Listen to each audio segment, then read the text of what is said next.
Alright, so we're going to talk about Hell in Cell. Um, really not looking forward to it. Barely any build for it. You get 2 pay-per-views 1 month. I mean, come on, really, WWE. But that's just what they're doing to us, so be it. It's what it is. Let's go ahead and talk about this. Leave your thoughts, leave your comments down below, make a video response, you know what it is. Okay, so the first match is actually in the pre-show. It's the only pre-show match that I know of, which is Big E Langston versus the IC champion Curtis Axel. Why isn't Curtis Axel defending the IC championship on the show? I'm just curious. Could be good, should be good, hope it's good. But once again, why isn't Axel defending the belt on the show? Why is he in some stupid pre-show match? Alright, so these matches are in no particular order. We're just going to talk about them. We got the Usos, who have been the #1 contenders for what, like a month and a half now, going against the Rhodes Brothers versus the Shield in a 3-way tag match for the tag team championships. Okay, so you got, the whole Rhodes Shield feud, which is continuing. They're just throwing the Usos in there because they've been the #1 contenders for so damn long, and there's no story for them. They have nothing to do with this story that's going on over here between these two teams, so really they shouldn't even be in there, but kind of acknowledge the fact that they're the #1 contenders eventually. I guess it's the way to do it. It's probably going to be the best match of the card, hands down. I see the Rhodes Brothers retaining. The Usos aren't going to win. They have no build in this. They're not even in the storyline with the Shield and the Rhodes Brothers. And the Rhodes Brothers just won it. Let them hold the belts for a while, give the belts some prestige, then eventually they can break apart and they can have their feud at Mania. But the match should be good. Like I said, it should be the best match of the card, in my opinion, and I see the Rhodes Brothers retaining. So next on my list here is the Divas match. AJ Lee defending against Brie Bella. I see AJ retaining. There's been no build for this. Brie's been caught up in this whole thing with Daniel Bryan and Randy Orton. They've had no real feud between AJ Lee and Brie Bella, so there's no reason for Brie to win the belt. It wouldn't make any sense. AJ should retain.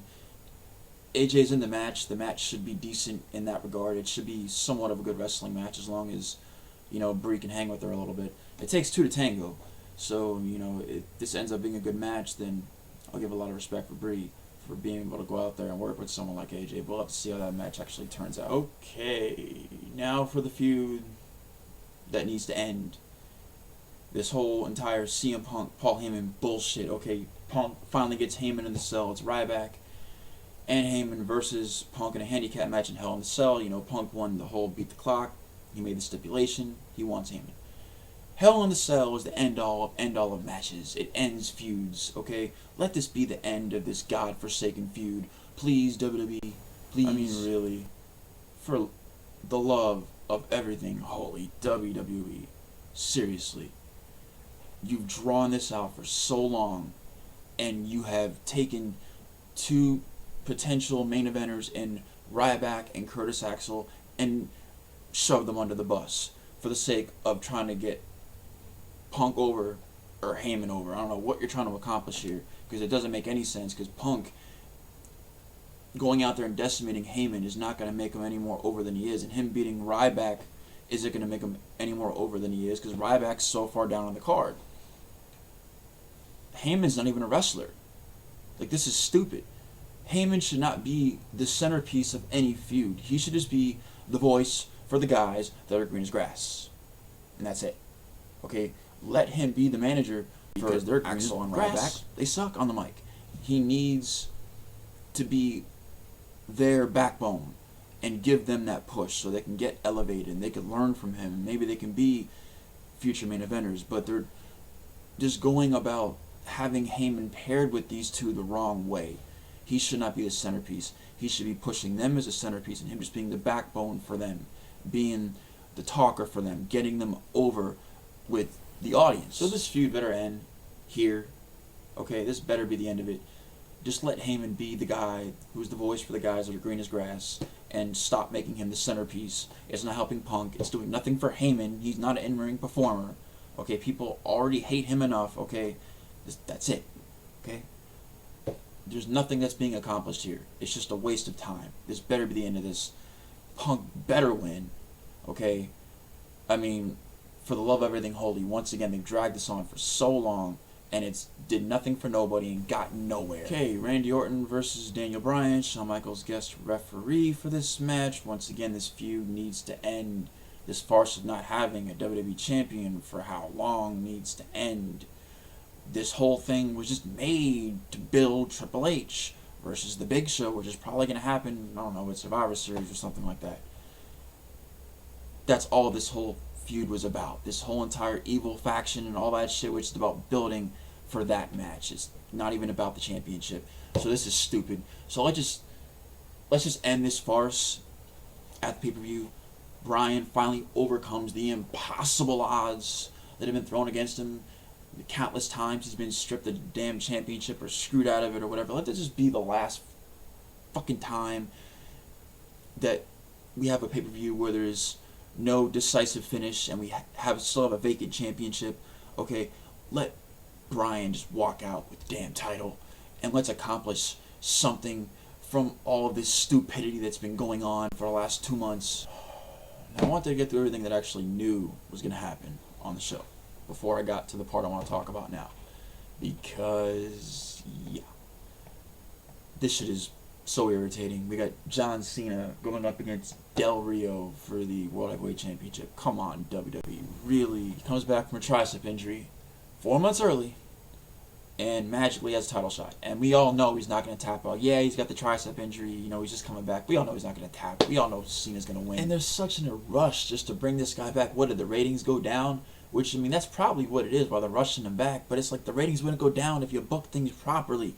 If you kept people vested in the stories instead of just dragging things out and just ruining potentially good things that you could have did, WWE. That's the truth. Yes, Cena coming back might help the ratings a little bit. You know, some of the kids that aren't watching, that just want to see Cena, will start watching again because Cena's on TV or whatever. But at the end of the day, it's not fixing the problem. You know, and he's been on top for so long. That's why nobody likes him, because he's been the guy forever. It's like nearly a decade, or it is a decade. And they haven't even tried to build anyone else to even take his spot. And they're not going to be able to find someone to replace Cena's spot, so they have to find someone to make a new spot like they've always done, okay? You know, Cena can't fill Rock's shoes or Austin's shoes, or, you know, those two guys can't fit Hogan's shoes.